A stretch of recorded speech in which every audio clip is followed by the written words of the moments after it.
Okay, so my name is Carlota Zimmerman, and I'm the Creativity Yenta. My website is Carlota, Carlota, worldwide.blogspot.com. No, that's not a lot of modesty, but whatever. Anyway, so I help people who are trying to figure out how to improve their personal lives, make a career transition, or just genuinely create the opportunities that they need to succeed. And I started this business, honestly, like a lot of people start small businesses, just because I myself was going through a very difficult period. I was somebody who had been very successful in my 20s in network news in Russia, New York, and DC. I went to law school, unfortunately, just like a lot of people do for the wrong reasons. I graduated in '07. I had a lot of debt. I had no interest whatsoever in practicing law. I did not want to go back to TV. And I just kind of felt like, it was like, how is this my life? I can't understand this is my life. I was somebody who had been raised to be hyper successful, and I felt like I had done all the things that should have worked, and all I had was all this debt, and I was bartending. There's nothing wrong with bartending. God knows we need people who can make drinks, but having gone to Wellesley College, having gone to an excellent law school, I had been a playwright when I was 17. It was like, what? And I was always the person my friends would come to for help in writing cover letters or working on their resume or trying to figure out how do I network or how can I get a raise. And I was helping people do that in like 2008. And several people were like, well, how much do I owe you? And I was like, oh, I could charge money for this. And it was a way of, I guess, coaching other people. I was as much coaching other people, I was coaching myself to understand that we now live, and for the foreseeable future, we live in a world where I think kind of the rules that our parents followed that led them to success and long-term careers, I strongly believe that all of that is it's gone. It's very different. And I think that it can be a very exciting time. I mean, I've been able to make my business zoom ahead in just 4 or 5 years through social media and through connecting with people around the world. So we have opportunities now that 5, 10 years ago would have just seemed, I mean, the fact that you and I are having this conversation, you're in the UK, I'm in Queens, I'm having this conversation with you on my phone. That's mind-boggling. And so it's an exciting time, but when there's so many opportunities, it can also be terrifying because you feel like, am I doing the right thing? And so I think a big thing that I'm trying to do with my clients is get them to commit to their passions and themselves and believe in themselves so that they can indeed figure out what are the opportunities I need, what do I want to do, what's important to me. And it's really so far been extremely exciting, if exhausting. Yeah, it sounds awesome, and I know it's awesome from having worked with you on the other side. I guess what I'm really interested to know about is how you actually went about setting it up and how you kind of took the plunge to just go for it. Because I guess that, I've kind of been at that point recently, and it would be good to know, at what point did you just decide, okay, that's it, I'm just going to do it? I think it was a lot of things, but I think really in 2008, even though I hated network news, I was sort of freelancing in that because it was easy. I have a ton of connections, it paid decently, and it was easy to do, and I just kind of was thinking, I felt increasingly like, well, am I going to spend the next 10 years, I was in my like mid-30s, it was like, am I just going to spend the next 10 years going back and forth between network news and law, both of which I was sick of? And I was just suddenly realizing I have to make a decision now because it's never going to be easier.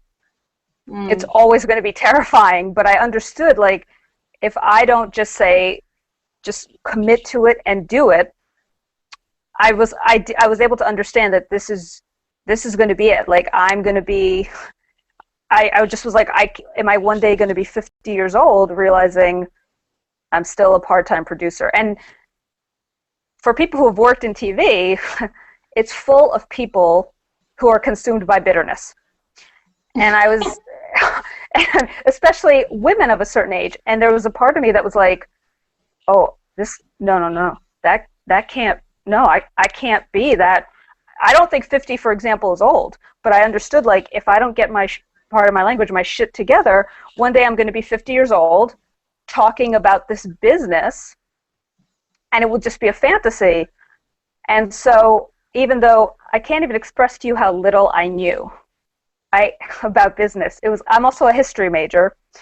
I love history. History majors, we don't necessarily understand business.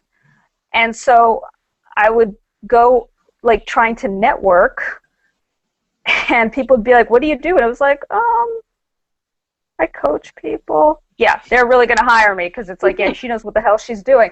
And it was like, one thing I am excellent at is, like, writing and research.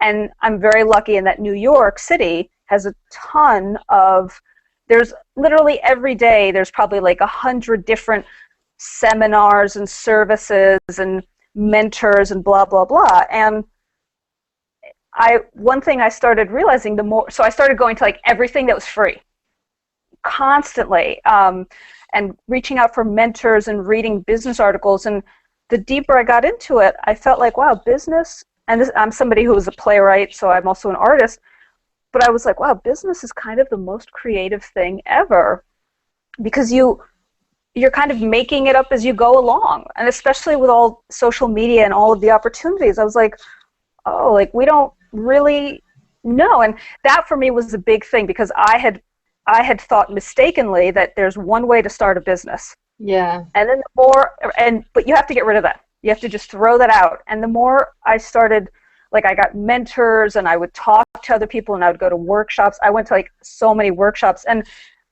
I started going to enough of these where I was realizing, I was like, oh, a lot of these people giving workshops, they have no idea what they're doing.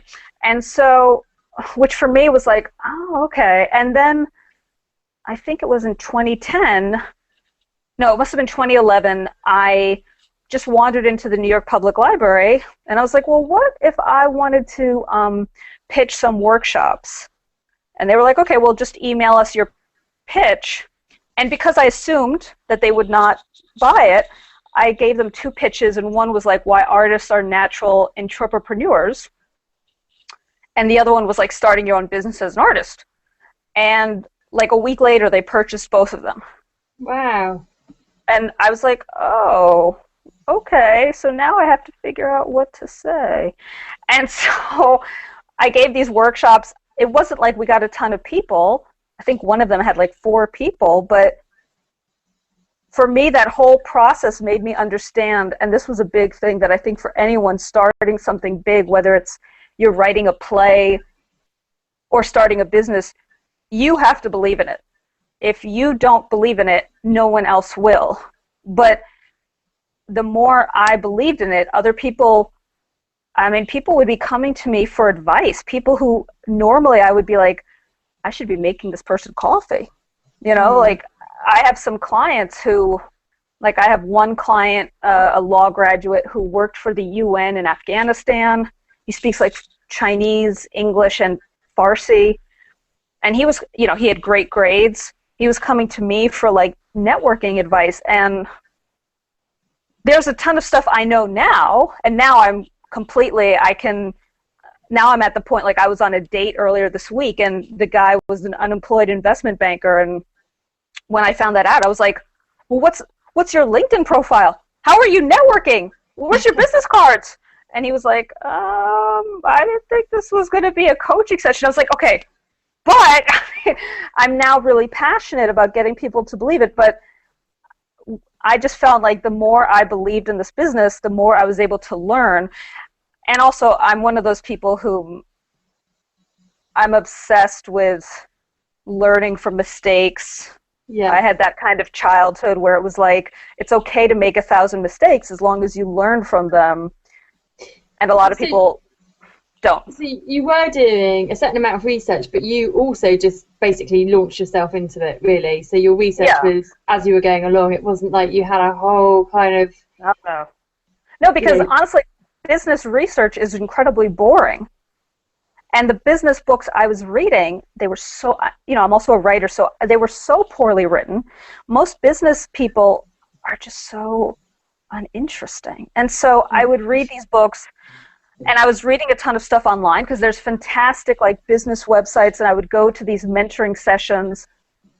And once I really got into the creativity of like, wow, I can use Twitter to make connections around the world, and on my Facebook page, I could just have fun with it. Once I started understanding how creative business really is, I certainly still read a ton of business articles now, but I think a big thing for me, and this is like something else about just launching yourself, I was reading, what's the magazine?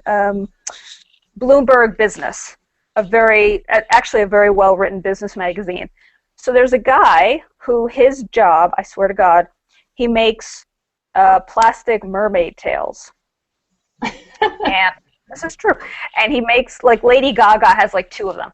And they sell for like 8 to 10 grand. That's his business.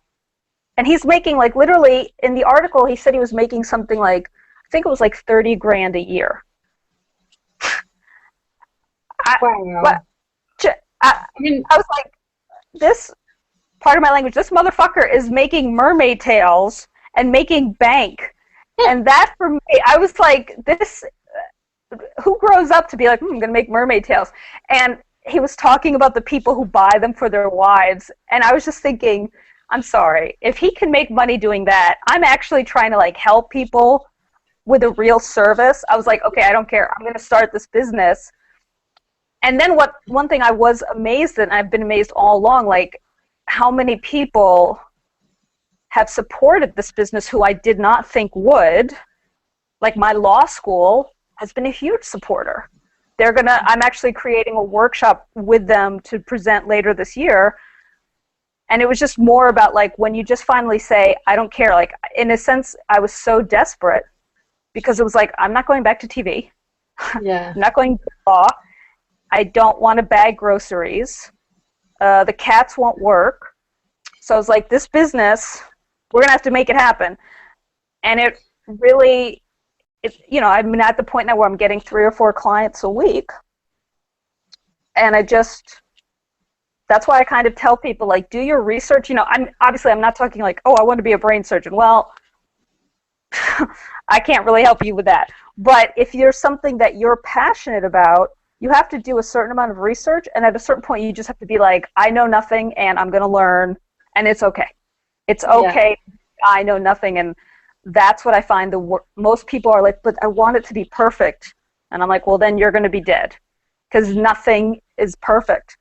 I don't have the energy anymore to be perfect. I can't. I just want to get through the day and have some fun. Yeah.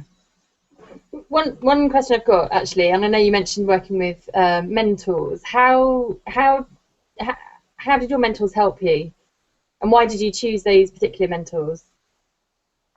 Well, I have a ton of mentors, and I'm always looking for more. But really, they just helped me because, in some ways, sometimes it was just that they took the business seriously. And they'd be like, okay, well, that sounds awesome, and they would introduce me to people. And that's a big thing. Like, when you're creating something new, to have somebody whom you respect, who's been, for example, in small business for a long time, and when they're like, yeah, this woman is really smart, you should hire her, it's like, they think I'm smart. And a lot of it was just like one of my law professors has been a tremendous mentor. And in the beginning, he and I would just be on the phone, and he would say, well, you could have a workshop in this. And again, it was having somebody whom I really respected treat me and my ideas like an equal. And I think that you have to have that when you're, because think about it, whenever you're creating something new, it's basically like you're taking a fantasy, something that only you believe in, and you're making it real. And that's really hard because you're sharing something that's very private with the world. And it's wonderful when it works and when people are like, and now I have clients who, I'm stunned, but there is that big period at the beginning when there's a part of you wants to be like, I have a business, but I don't really want to tell you about it. And then eventually you hit a point where, I was at a party Friday night and I was like drunk and getting clients because I literally have to, I tell my friends, I'm like, I don't want to coach you, and they're just like, oh, but I have, they usually take my advice because then I nag them into doing it, or I strongly suggest it. But it's, you become upset. What do you think some of the best advice is that you were given when you first started out? I'm trying to think the best advice. I think it was just, and this was stuff that I kind of already knew because of my theater career before, but you have to believe in yourself. You, Kat, for example, if you're starting a business, doesn't matter what anyone else thinks. You have to know in here, this is the most important thing I'll do. Because there's so many, life itself is really difficult. And there's so many people who will line up to tell you that this is just not going to work. Who will want to detail for you all the reasons. And so you have to be able to just tune it out. Just tune it out and just focus and believe in it. I think for me, like, this is kind of unrelated, but the best advice for me, when I was still at my law school, so I went to Indiana University in Bloomington, Indiana. And I don't know if you know the author Kurt Vonnegut. Kurt Vonnegut is from Indiana.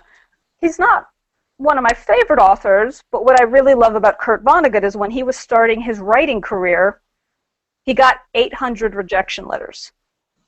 800. Wow, that's a lot. That's a lot. He saved them all, and he kept on writing. And they had an exhibit, because he had passed recently, and they had an exhibit, and they had all of his rejection letters. And I remember looking at that I was going through a very difficult period of my life where I felt like, and I was really like, wow, he saved all of those. And he kept on writing. And that for me, it's like, I will take that to my grave, because that, like, I don't care. You can reject me as many times as you like. I mean, how many people, they get one rejection letter and they're like, I'm never going to be Chekhov. I'm going to have to go back to being a banker. And I mean, I've had clients who I'm like, you have to relax. And I'll be like, Kurt Vonnegut got 800 rejection letters.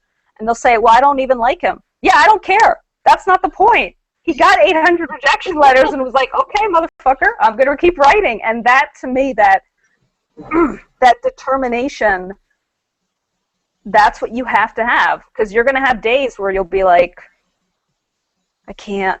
But so maybe in a sense that's what I feel like you have to just know in here. It matters so much to me. I don't care. Yeah. What would you say kind of keeps you motivated these days? Where do you get your inspiration from now? Well, now, I mean, things are really working in a way that they've never. I mean, I'm really starting to get a ton of clients. And I really am excited when clients, like I got a new client this week. We actually did go to law school together. And she was, in her intro email to me, she said, I'm thinking about, she's trying to switch career from law to doing publicity, to doing PR. And she said, I'm considering sending them a video resume. And I was like, wow, like, you're just going to do that. And I had not really thought about doing that before, but we had this whole conversation, and she wants to do it, and she's also a little bit hesitant, so I think she wanted to hire me to sort of get that nudge. But she like gave me all these ideas where I was like, wow. And I guess I